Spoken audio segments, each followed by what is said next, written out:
নমস্কার। আজ আমি এসেছি পশ্চিমবঙ্গের বাঁকুড়া জেলার ঐতিহাসিক শহর বিষ্ণুপুরে। আর আমাদের সামনে দাঁড়িয়ে আছে বিষ্ণুপুরের সবচেয়ে বিখ্যাত রাসমঞ্চ মন্দির।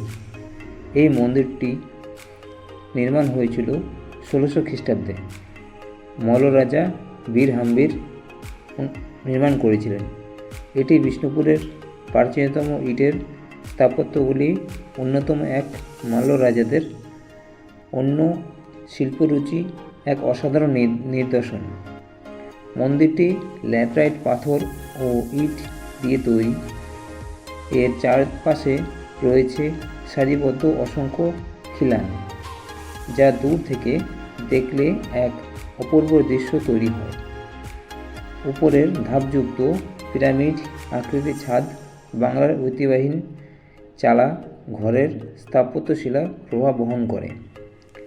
অনেকে ভাবেন এখানে নিয়মিত পূজা হতো, কিন্তু আসলে রাসমঞ্চে কোনোদিনও স্থায়ী বিগ্রহ রাখা হতো না।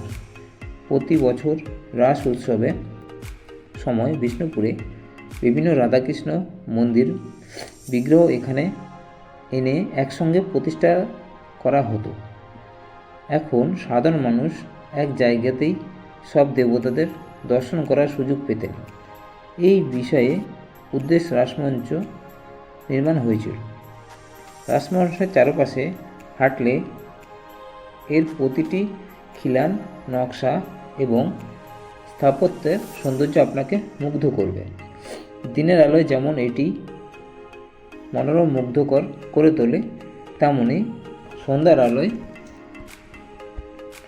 আলোকসজ্জায় এটি স্থাপত্য আরও আকর্ষণীয় হয়ে ওঠে। এর ঐতিহাসিক ও সাংস্কৃতিক গুরুত্বের জন্য বিষ্ণুপুরে মন্দিরের সঙ্গে রাসমঞ্চর ইউনেস্কোর ওয়ার্ল্ড হেরিটেজ সম্ভবত তালিকায় স্থান পেয়েছে।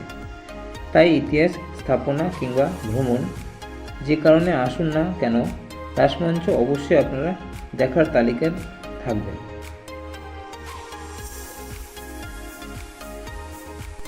এই মন্দিরে আপনারা দুইভাবে টিকিট কাটার সুযোগ পাবেন, অনলাইন আর অফলাইন। অনলাইনে 20 টাকা, অফলাইনে 25 টাকা।